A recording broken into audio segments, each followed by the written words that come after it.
Hello again. Welcome. This is Jordan here for another edition of the book Knowledge Share. So happy to have you again.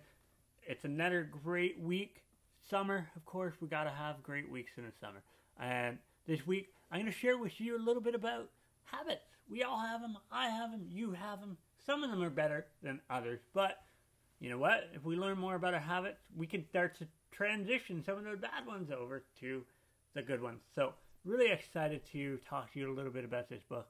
As always, Book Knowledge Share is a book a week telling you just a little bit about the insights that I've learned from various books that I'm reading around the world, whether it's a business book, a performance improvement book, or, as I'll get to a little bit in the future, some fiction books. I think we can all learn a little bit from that as well. So one of my habits is reading, as you know.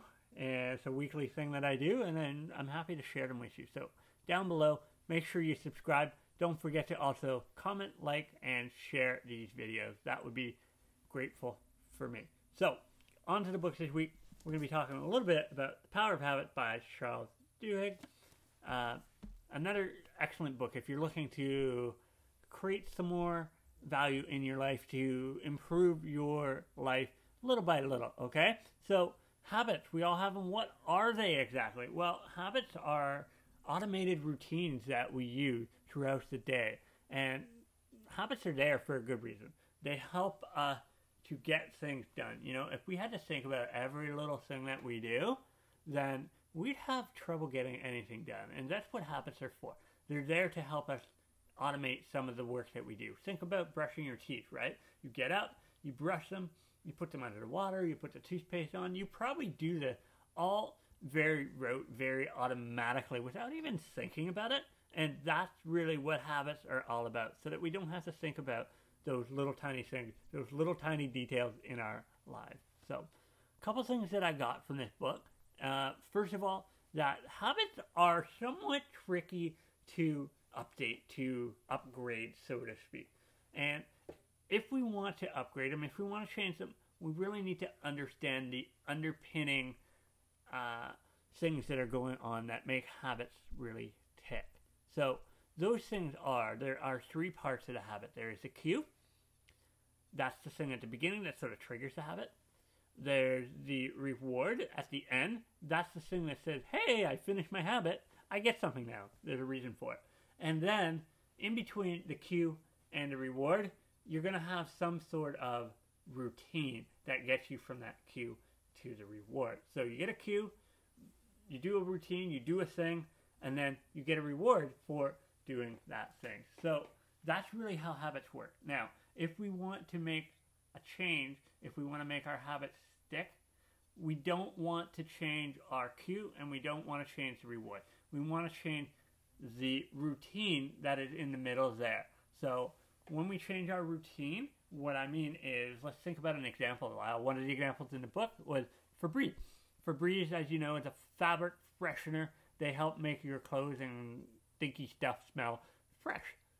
And at the beginning, when they were trying to roll out this product, they were having trouble selling it. And they couldn't figure out why, because, you know, they went and visited this skunk lady, this lady that rescued skunk from the wilderness, and she smells. She couldn't date anybody because of the smell, right?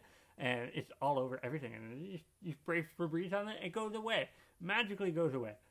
But what they found was that when people use Febreze, this is the routine that we're talking about, when people use Febreze to clean the product, to clean your sofas and your curtains and all those sort of things, when they use it at the beginning of the cleaning cycle, they don't use it as much. And so what they got people to do was develop a habit, a routine, that middle part. They developed a habit where they would spray Febreze at the end as sort of a cap off to cleaning. That was sort of the routine as well as the reward. It's like, this place smells good, right? You cap it off with that. And so the more people who started using it as a cap off rather than a starting point, they found that people were using the Febreze more and more. They'd go a little spray here, a little bit spray here at the end of their cleaning chore. And that helped really boost sales. And they made millions and billions off it. Another, popular Procter & Gamble $1 billion product that, because of habits, they were able to make that happen. Now, as I said, habits can be somewhat tricky to change.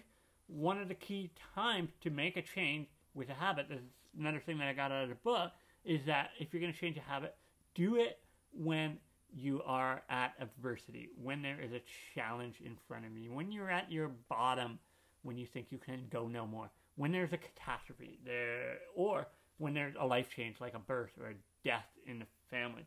Those are great catalysts to making changes and when you should make a change to your habit. You're more likely to allow that habit, allow that thing to change. So think about it when you are being challenged. That is the best time to think about your habits and what you are doing and making things happen. Finally, the last big thing, and I want to really impress this on the marketers out there, is that just because you understand habits, make sure that you're not using it for bad. Use it for good, not for evil, okay? Because you understand how to motivate people through habits, because you understand how to get people to do things through habit continuously, we have a greater need to be upfront about these habits that we're helping people to adapt, okay? So make sure you keep yourself on the good side. Keep yourself on the good side, okay? Don't go over to the dark side. I won't get into any further Star Wars analogies, but that's the only one that I have there for you. So check out the book, Power of Habit. If you want to change your habits, make sure you understand how they work. This book is a great way to help you do that. So until next week, I really hope you have a great one.